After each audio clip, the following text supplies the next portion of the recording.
चलो वो अगला क्वेश्चन आ गया है डिसीजन ट्री का। जैसे मैंने पिछले वीडियो में बताया था कि मैं डिसीजन ट्री का क्वेश्चन पूरा पूरा सॉल्व कराऊंगा। मैं चाहता क्वेश्चन तो ये थ्योरी पे भी केवल समझा सकता था, मैं इस न्यूमेरिकल को ना लेता, केवल थ्योरी में ही पूरा पूरा डिसीजन मेकिंग समझा देता।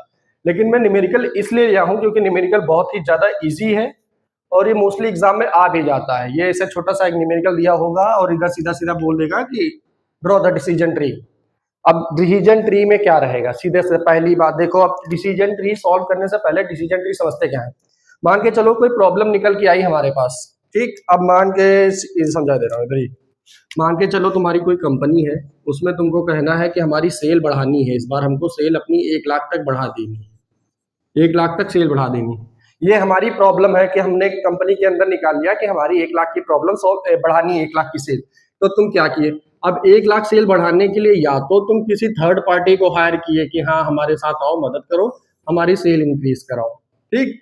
दूसरा, तुम ओवर टाइम करवा दिए कंपनी के अंदर कि हाँ कंपनी के अंदर ओवर टाइम हो रहा है तब जाके हमारा प्रोडक्शन ज्यादा हो रहा है, और मैं कर। दूसरा क्या किया, एक तीसरा निकाला कि हमने एक नया प्लांट बना दिया, नया प्लांट हमने स्टेब्लिश कर लिया, ठीक। ये 3 पॉसिबल आउटकम्स हमने निकाले, ठीक। अब जो 3 पॉसिबल आउटकम निकाल लिए हमने, तो अब इसमें क्या रहेगा, देखो तीनों प्लांट निकाले हैं तो हो सकता है कि हमारा ये रन करे बहुत अच्छा, रन बहुत फास्ट ग्रो करे, या रन मीडियम पे करे, मतलब एक एवरेज में चलता रहे, या हो सकता है कि रन ना करे, डाउनफॉल चला जाए इसको हायर करने से। सेम इसमें भी यही प्रोसेस रहेगा कि हो सकता है ओवर टाइम में तुमको रिजल्ट अच्छा मिले, हो सकता है ओवर टाइम के टाइम पे आपका प्रोडक्शन खराब हो जाए, हो सकता है कि रन ही ना करे, मतलब एवरेज में रहे, ना बहुत अच्छा ना। न्यू प्लांट में हो सकता है आपकी पूरी की पूरी जो हमारी पैसा था पूरा लगा दिए, वो हो सकता है चला या नहीं चला या एवरेज में रहा। 3 पॉसिबल इसके आउटकम्स भी निकल के, 3 पॉसिबिलिटीज बेसिकली निकल के हैं कि हाँ या तो बहुत अच्छा चला, या तो बिल्कुल डाउनफॉल चला गया, या एक बीच एवरेज में रहा। 3 पॉसिबिलिटीज हर एक एक चीज की निकल के आई। अब जैसे इसमें मैंने दिया था 1 लाख की सेल बढ़ाने के लिए, तो पहला क्या था, मान के चलो ये थर्ड पार्टी हमने यहाँ S1 हायर कर दी, थर्ड पार्टी यहाँ हमने हायर की, ठीक। दूसरा क्या था, हमने कंपनी से ओवर टाइम करवा लिया अपने वर्कर से। तीसरा क्या था, न्यू प्लांट स्टार्ट कर दिया, न्यू प्लांट हमने ले लिया, ठीक। अब न्यू प्लांट में तीनों पॉसिबिलिटीज क्या निकल के आई, या तो बहुत लो चला जाएगा, डाउनफॉल चला जाएगा, या मीडियम में रहेगा, या हाई जाएगी। तीनों की यही पॉसिबल आउटकम्स निकल के आए, ठीक। अब जब ये तीनों पॉसिबल आउटकम्स निकल के आए हैं, एक मिनट रफ करते हैं पहले इसको। अब बेसिकली तुमको मतलब समझ में आ गया कि डिसीजन ट्री होगा क्या। मतलब हम एक ऐसे आउटकम्स लेंगे जिसमें हमको रिजल्ट का आउटपुट सबसे ज्यादा मिले। हमारे पास है तो 3 आउटकम निकल के आए हैं, या हम ओवर टाइम कराएं, या हम नया प्लांट बनाएं, या हम थर्ड पार्टी को हायर कर लें। थर्ड पार्टी आया, प्रोडक्शन बाहर से उठवा लिया, केबल आया, पैकेजिंग अपनी कंपनी में किए, काम हो गया। 3 पॉसिबिलिटी है। अब तीनों में सबसे ज्यादा अब तुमको ये तो पता नहीं क्योंकि वैल्यूज दे के रखी है, अब तुमको ये नहीं पता है कि कौन सी हमारी ज्यादा अच्छी है। तो उसके लिए हम निकालेंगे expected monetary value. Monetary value निकालने में कुछ नहीं है, केवल आप पहली मान के चलो, जैसे हमने ये थर्ड पार्टी के लिए निकाला है S1 के लिए, तो S1 के लिए क्या करेंगे, एक्सपेक्टेड मॉनेटरी वैल्यू जो हमारी निकल के आएगी, तो सिर्फ कितना, ये जो, और एक चीज, हाँ डिमांड जो ये दी रहेगी हमेशा पॉइंट में दी रहेगी, ये चीज याद रखना। डिमांड कभी भी 1 2 3 4 5 नहीं दी रहेगी डिसीजन ट्री अप्रोच में, ठीक। डिसीजन ट्री अप्रोच में हमेशा डिमांड जो होगी वो हमेशा पॉइंट में दी रहेगी, ये ध्यान रखना। डिसीजन ट्री अप्रोच में, ठीक। अब जो हमारा डिसीजन ट्री अप्रोच जो आएगा, अब जब हम निकालेंगे एक्सपेक्टेड मॉनेटरी वैल्यू ईवीएम, तो क्या करेंगे, सबसे पहले अब इन दो को ले रहे हैं, S1 को ले रहे हैं ना सिर्फ हम, S1 और डिमांड। अब डिमांड को इसमें क्या करेंगे, 0.10 इंटू 10, जो पिछले में अभी तक हम लोग करते आ रहे हैं, प्लस उधर निकाल दे रहे हैं, इधर हम इसका फिगर बना देंगे, जो हमारा फिगर आता है ये उठा के उधर कर दे रहे हैं, क्योंकि डिसीजन ट्री का हम ग्राफ भी इधर ही शो कर देंगे पूरा पूरा, ठीक। तो ये उधर कर लेते हैं, S1 इधर निकाल लेते हैं, जो हमारा आएगा वो केवल 0.10 इंटू 10 प्लस, तीनों पॉसिबिलिटीज निकलेंगी, या तो हाई रहेगी, या लो बीच में रहेगा, या डाउन हाई में जाएगा, ठीक। 0.50 इंटू 50 प्लस 0.40 इंटू 50 सॉल्व करेंगे। सॉल्व करने में बस कुछ नहीं, 1 प्लस 50 25 से 25 5 चक्कू 20 25 20 1 45 46।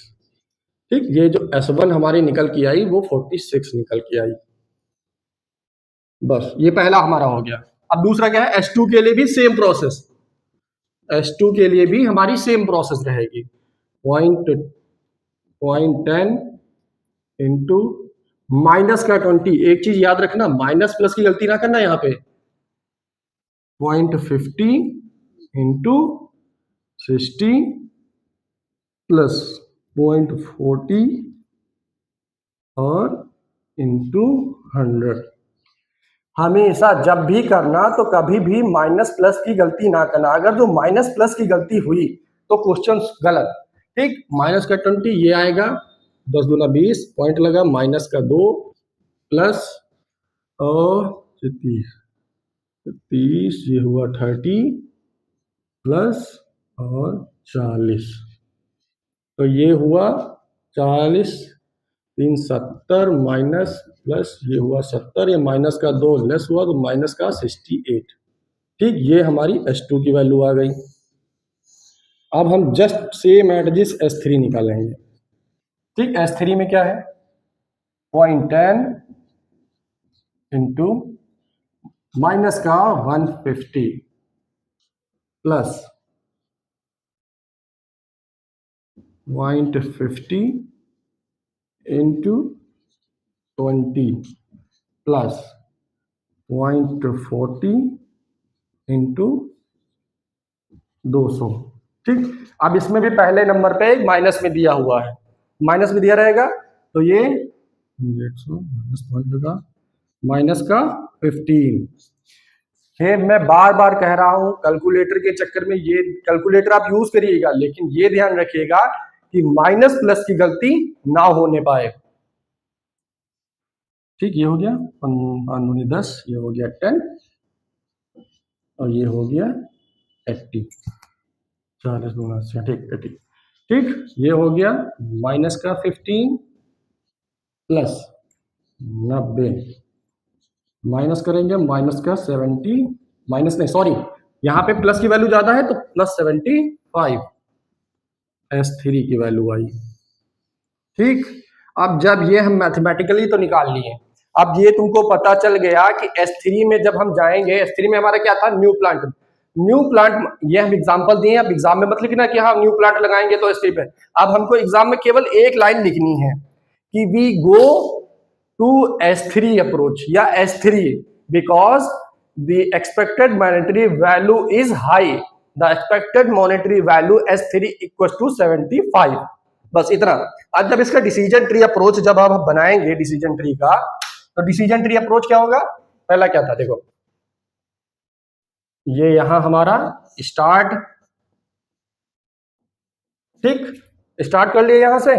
स्टार्ट में पहला क्या था हमारा, S1 S2 S3, तीन निकालो यहां से।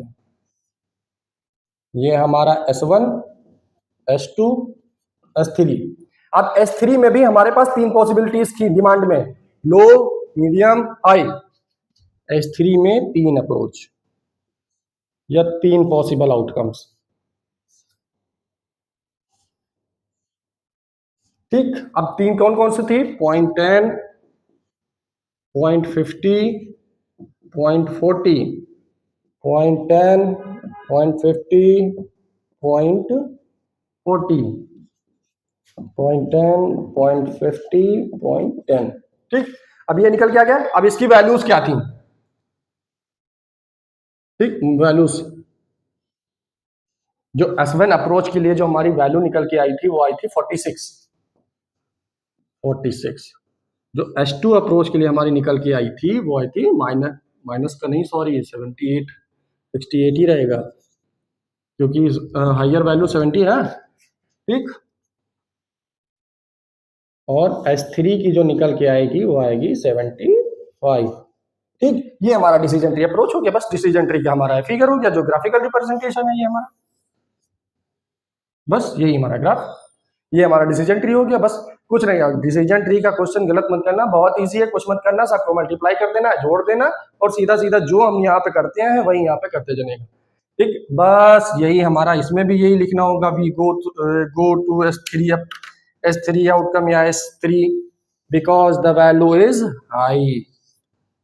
डिसीजन ट्री हो गया, खत्म। मिलते हैं नेक्स्ट वीडियो में।